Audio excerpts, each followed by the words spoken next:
Hi, come on in. You've just joined Discovery class. We meet each week at the Brentview Church here in Calgary, and we go through a scripture lesson. Today I have a class for you on the topic of hospitality. You ever heard of that word? Well, that's what I'm going to talk about. And I'm going to give you a quick insight into what hospitality means to myself and my wife. Now, have you ever lost your sanctification? I know that's a big word. What it is just simply a three-cylinder word in theology, and it means reputation. Do you ever lose your reputation by things that really bug you and make you mad? Well, I struggle with phone calls. Do you struggle with phone calls? What I mean, when you make a phone call and you don't get an answer on the other end, do you pick it up and you listen? What do you get? Recently, I called the Alberta Healthcare. When I called their number, I wanted to make an appointment for a COVID test. I had been exposed to the virus, and I wanted to just go in and get tested to see whether or not I had the virus. Now remember, I'm an old fool. Years ago, back in the country, phones didn't have dials. You couldn't dial a phone. What we had for a phone was on the wall in the kitchen, and all it was a box. And in the box, it was very simple. On one side, they had a crank that you turned. You picked up the receiver on the other side, and it was an ice cream cone that had a long cord. So you put the ice cream cone up to your ear, and the receptionist at the other end would say, "Number, please." And you would say into that phone a number. Well, our number at the home was 623 ring 5. We had 6 other people on our line because it was, I don't know what they called it. I think they called it a courtesy line. But anyway, we weren't there alone. There were others on the line. Now, those were the days, now I'm telling you, it's old-fashioned, because those were the days when doctors even made house calls. In the little village where I was born, they had a moral code that they practiced, and it was law.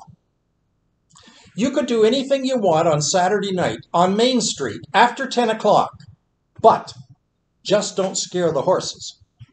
That was law. Now, our forefathers, way back then, I don't think they had to put up with the nonsense of our computerized phones. Do you think they did? Here was the call that I made to the Alberta Healthcare. "Press 1, said the voice on the other end.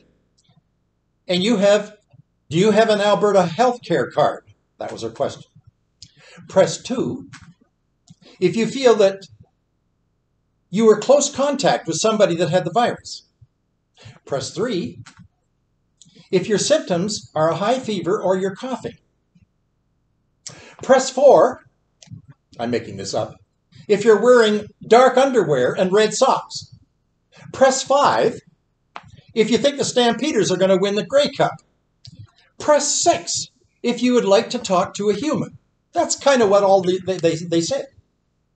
Well, I pressed a number, and I was put on hold. The music they played, I think it could start another strain of the pandemic. It was horrible. All I wanted was a voice. I just wanted a human. Just to talk. "Hi, Ron. Can I help you, please?" I didn't get any of that. I didn't get any greeting at all. Now tell me, am I asking too much? When I take my car in to get serviced, I'm greeted by an attendant. "Hi, Ron. What can I do for you?" When I go to the bank, I pass the ATM in the front door, and I go and I see a teller, and she gives me a smile. When I buy groceries, I usually have the privilege of talking to a pleasant young high school student who scans my sardines, and she says, "I really like your scarf. Where did you get that?" Or when I'm going out to the recreation center in our little village to have a swim, the young clerk says, "You're going to really enjoy the therapy pool today, Ron. The temperature outside is minus 35, but down in the pool it's 92.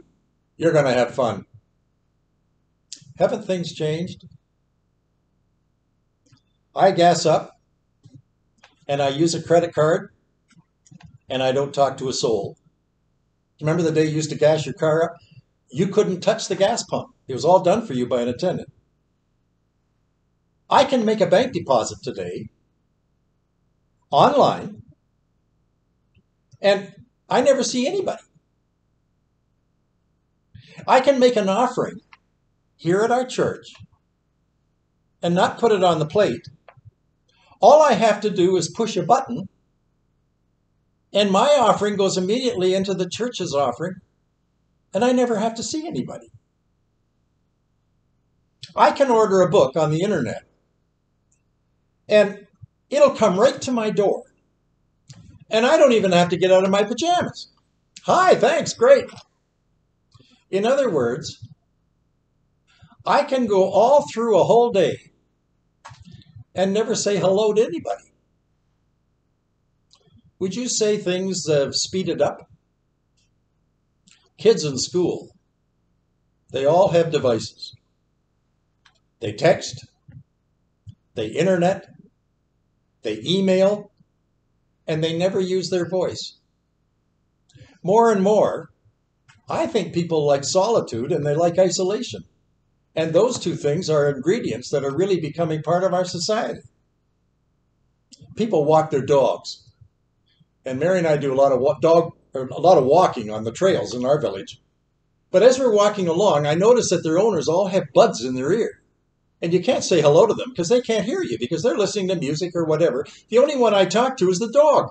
And the dog always responds, his tail, "Hello, Ron, good to see you." That's all I get. But at least the dog will listen.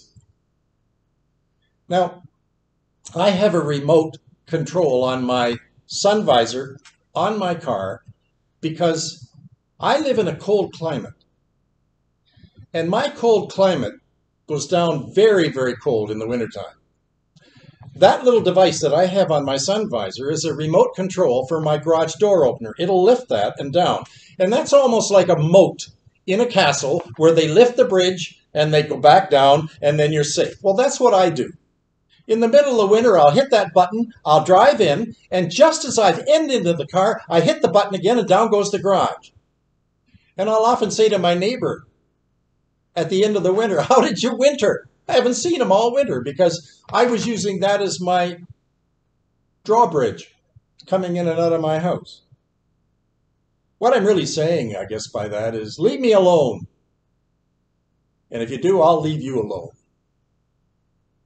For our class lesson today, what do you think God wants us to do? God looks down on us, and what do you think he wants me to do in the midst of what I just said to you? Hide behind a drawbridge? If you call me, press 5. Do you think that's what God wants me to do? In other words, you only find me if you've got a keyboard, and you'll only find me if you've got a computer. My mom and my wife had the very same gift. The table in our house was their gift. They always had guests. Mom and Mary were both great cooks. They gave their meals away to strangers. Their gift was hospitality. Maybe that's why I married Mary. She had a lot of other things going, but boy, I sure like that. The early church didn't start with pulpits. Are you aware of that? They didn't start with baptistries. They didn't start with buildings. There was no parking lot, no church office, no church staff, no telephone, no printers, no computers, no internet, no Wi-Fi. Do you know what they did? Acts 2, verse 46. They ate together in their homes. Well, that's novel. Every day in the temple and in people's homes, they continued teaching the people and telling the good news that Jesus is the Christ. Acts 5, verse 42. If you read your Bible, I think with only one eye open, the early church had the most amazing teaching aid. Do you know what the teaching aid was? The house. Where you live. Listen to this. To Philemon, our beloved friend and fellow laborer, and to the church in your house. Philemon 1:2. Greet Priscilla and Aquila, the church that is in their house. Romans 16, verse 3. Greet the brethren who are in Laodicea and Nymphas, and the church that is in his house. Galatians 4, verse 15. It says in 1 Timothy 3:2, the elders were given to hospitality, and the early church was in their home. Now, just for a minute, you think about their church service. If you were to attend a church service in their house, what would it be like? Do you know they had all kinds of nationalities among all those people? Every possible trade was represented in that house. They had carpenters, weavers, potters, fishermen, shopkeepers, butchers, bakers, farmers, tailors, tax gatherers, drug pushers, I suppose, widows, orphans, athletes, teachers, Levites, Pharisees, Sadducees, drunks, beggars. Did I leave anybody out? Jews sat with Gentiles. Men worshiped with women. Slaves sat with their master. Children sat with their Sunday school teacher. I could go on and on. How about you? Where you live? You're a Canadian. Do you get along with your Muslim neighbor? The book says you should. You're a conservative, politically. Do you talk to your liberal mailman? Your kids, they play soccer out there on the field. Do you know who their playing partners are? Kids from India and Pakistan. Do you ever have their families, those kids that play soccer, over to your place for a burger or maybe a watermelon? Can you get along? Do you know it all worked out in the early church somehow? There was no PA system. They had no overhead projectors. There was no electricity, no transportation, no Tim Hortons. The church building didn't exist. They had no sanctuaries, no clergy, no seminary, no curriculum. Do you know how simple this was? Here it is. The message was the cross, and the tools were the house. Think about it. Isn't that amazing? Message was the cross, and the tools were the homes. How effective is that?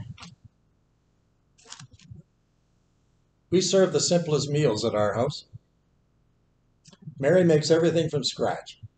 No pop, no chips, nothing in a box, nothing in a can, just fruit, vegetables, juice, meat, salads, and desserts.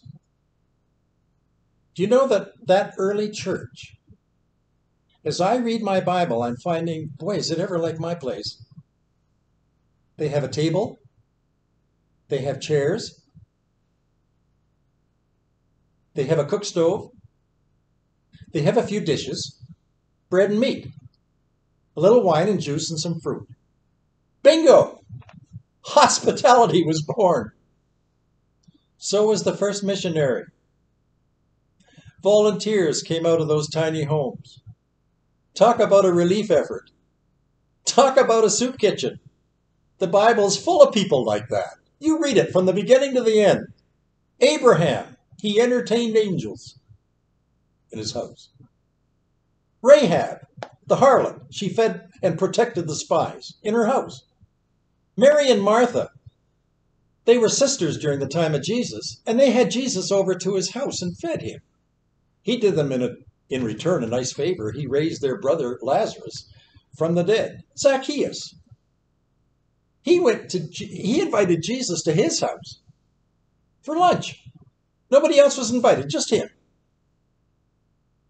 You may not know it, but something very special happens around a dinner table. What happens there doesn't happen in church. You can see people's faces, not the backs of their heads. And more than that, you can hear the voice of the one right next to you talking to you. You're not sitting alone. Facial expressions are passed on to one another. Church services are not set by the clock. You can sit all day at a meal. Nobody looks at the clock. Table talk is often the best conversation on earth. Are you aware that the word hospitality and the word hospital are two Latin words, and they come with the same meaning? Do you know what their meaning is? Hospitality and hospital? Healing. A dinner table is a place of healing. Come over for a coffee. What are you saying to your guest? He likes me. I'm worth something to him. When you do that, what a market. It's the single who comes to your house that eats alone. It's the young couple just married, but they're far from home. It's the university student. He can't get home for Christmas. It's the divorcee with 3 kids whose husband ran out on it, and they're left alone.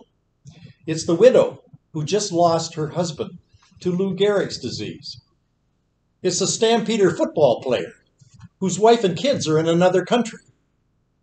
It's the millionaire couple with no kids, but they don't talk to each other either, and they're always fighting, but they like to come to your place. It's the young dad who just lost his job.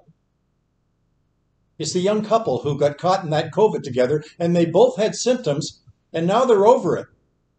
But they're wondering, can we go out again? Jesus said something very nice, and I really like this. And this will happen to you if you practice hospitality. It's found in Matthew 25, verse 40. Whatever you did for one of the least of these brothers and sisters of mine, you did it for me. In other words, when you welcome strangers to your table, you're welcoming God himself. God doesn't need a computer to keep records. But I think when you cross the border and the Lord opens his books and his records are brought out before you, you know what he's going to do? I think he's going to show you how many people you had at your house. Because something really holy, that's a lost word in our vocabulary, something really holy takes place at your place when you do it for the least of these my brethren.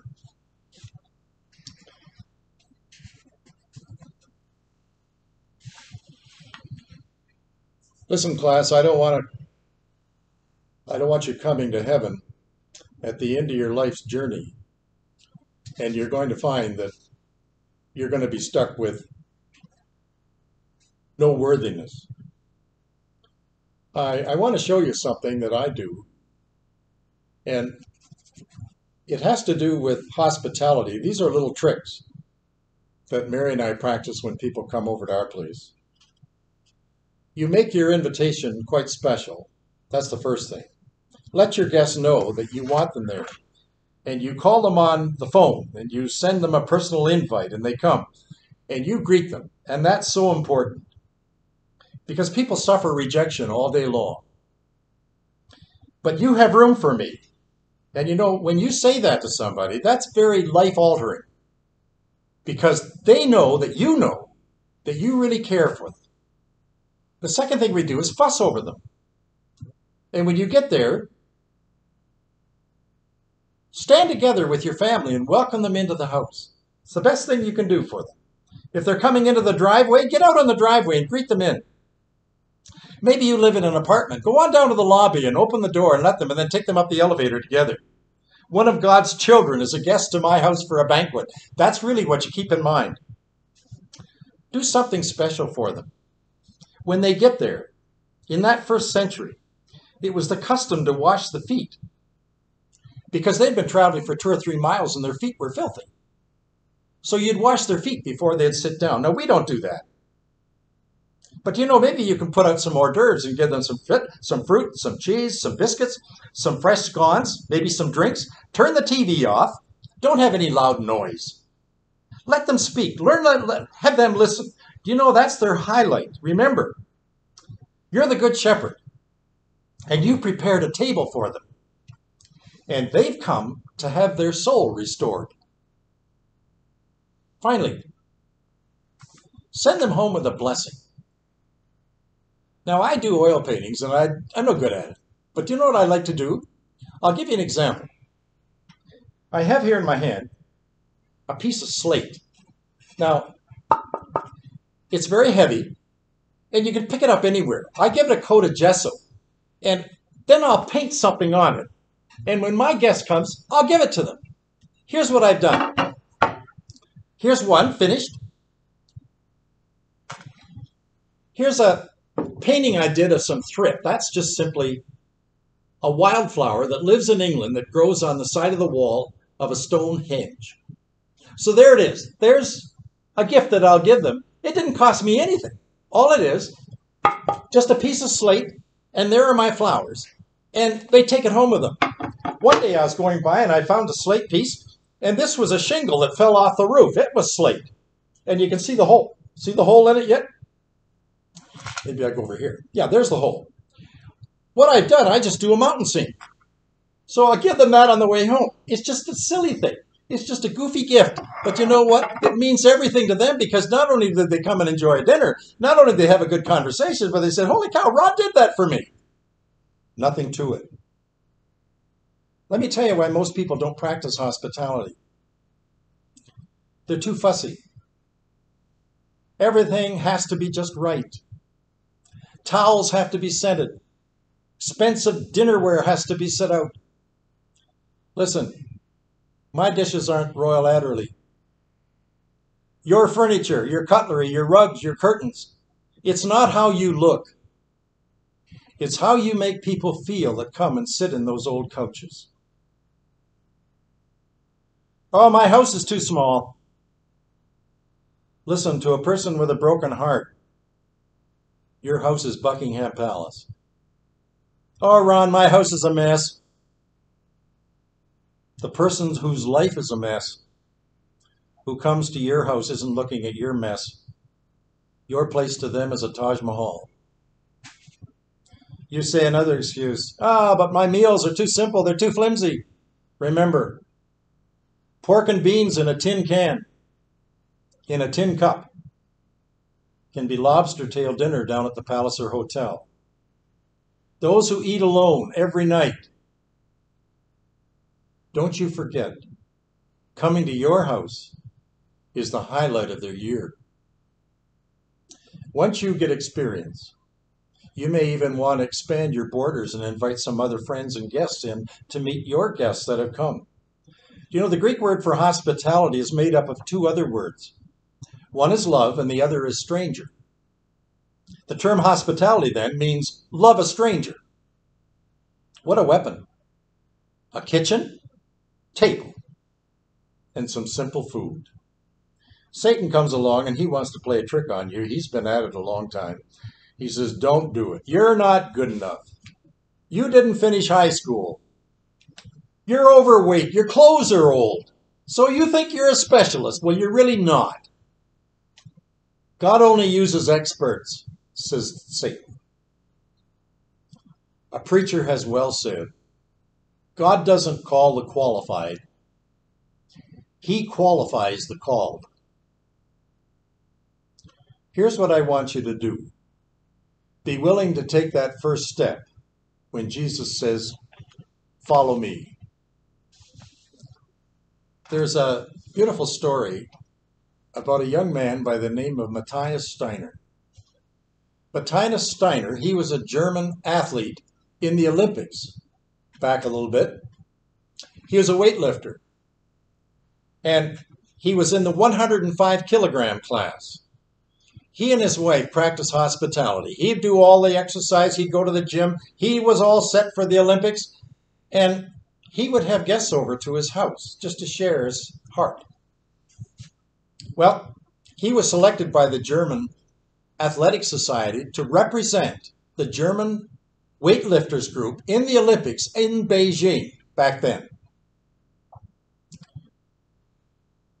He was in the position to win the gold medal, but he was right down there at the bottom on bronze because two others had lifted more than he did. The previous year, his wife had died in a reckless speeding driver. It hit her car head on and she was killed. He had to make a decision, Steiner did.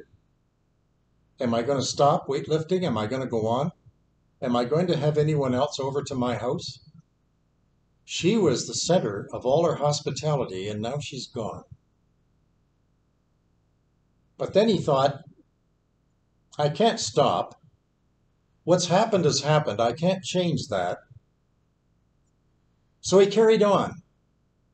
So he got to the Olympics. He was in the final snatch for his gold medal. And he said to the attendant, he said, listen, would you put 11 kilograms on my lift? And he knew that if he lifted that, he would get gold. He had never lifted that before. He was way beyond his personal best. But something inside him told him, give it a try. So what did he do? The attendants put the weights on both ends of his lift. And there he did the snatch and grab. And with all his might and main, he did it. And he lifted it up and he was wiggling a bit. And finally he stood still. And class, he won. He won gold. When they played the national anthem, he stood on the stage. And there he had around his neck his gold medal. But do you know what he did when the national anthem was played? He took the gold medal in one hand, and in his pocket he had a beautiful picture of his wife Susan in the other. And he held the two of them up while the national anthem was being played. He was addressed after the event and by the press, and they said, what were you doing? Why did you do that? He said, well, I did it because I didn't want to stand there alone. You know, there's days in your life and mine we stand alone. Nobody stands with us. The early church, in its beginning, was born by a society that had stood alone, and they opened their house, and they weren't alone anymore.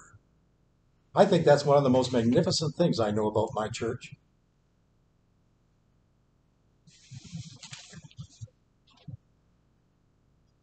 I want to close with a story about a man who practiced hospitality, and his name was Nicholas Winton. You've never heard of him. He lived in London when the war broke out. He was 29 years old. He worked as a stockbroker downtown London. But the world stood still, and they gasped when Hitler invaded with his armies the nation of Czechoslovakia. Jewish families were torn apart. Parents were marched to concentration camps with the children left behind. Nicholas Winton, he heard about this, and he used his vacation time and his money to travel to Prague, Czechoslovakia, to meet the parents of Jewish children and try and convince them in a trusting way, would you give me your children and let me take them to Britain? And after the war, you'll find they'll be safe and you can come and get them and they'll come home to your side. Do you know, Many of those Jewish families trusted Winton and gave him permission to take the children back to England. Well, when Winton got back to England, back to London, he was a stockbroker during the day, and his evenings he started looking for hospitality, homes, to take Jewish children in. The government of Britain, they gave the permits and they opened the borders in order for those children to come over. Foster homes started to pile up. Thousands of dollars poured in. The first scheduled transport took place on March the 14th, 1939. A trainload of children arrived in England. 7 more trains came right behind that one over a period of the next 5 months. The last trainload arrived on August the 2nd, and the total number of children sent from Czechoslovakia over to Great Britain totaled 669. On September the 1st, the biggest trainload stood at the ready. But Hitler invaded Poland. All the borders around Germany were all locked. Nobody could come in, nobody could go out. That trainload of children, they said there were 250 children on that train. They were never seen again. After the war was over, Nicholas Winton did the strangest thing, at least to me. He told no one his hospitality trick. He told no one his rescue efforts. He didn't even tell his wife. Everything ended when the war was over. In 1988, Mrs. Winton, she was going through a scrapbook up in their attic, in their house, and she came across in the scrapbook children's photos and a complete list of all their names. Here are the photos, here are the names. She made her husband tell her, what was this? Who are these pictures? What do the names mean? On a fall morning in 2009, 22 people had boarded airplanes to travel to London. And they came to pay a visit to a nursing home where resided an old man by the name of Nicholas Winton. He's over 100 years old. They came to say thanks. They came mainly to see the man who had saved their life. Now, all of them, they were in their 70s and 80s. There was a film director. There's a Canadian journalist. There was a news correspondent. There's a former minister of the British Parliament. There's a magazine manager and CEO. The founder of the Israeli Air Force was among them. 7,000 children, grandchildren, great-grandchildren owe their existence to Winton's hospitality and to his bravery. He was given a tiny ring to commemorate the visit of those 22. And on it was a little verse that came out of the Jewish Talmud, the book of the law. Save one life, save the world. That's what I call hospitality, class. All I'm saying to you in this class is, don't be afraid to bring some little children and their parents back home. I think you can do that.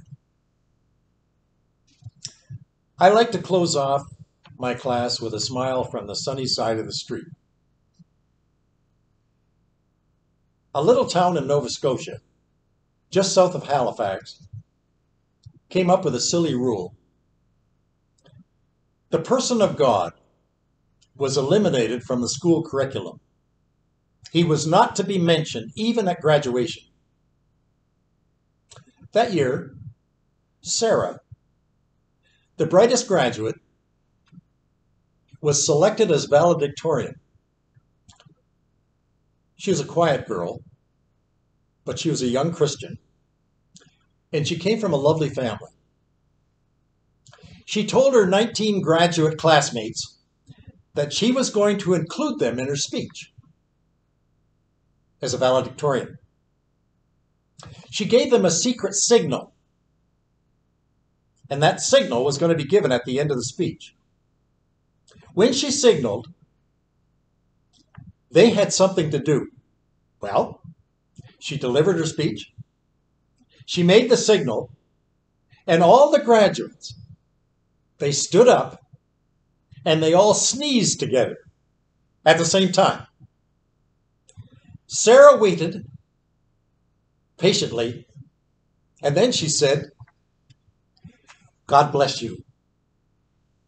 Isn't that cute? Come on back next week. If you do, I'll be waiting for you.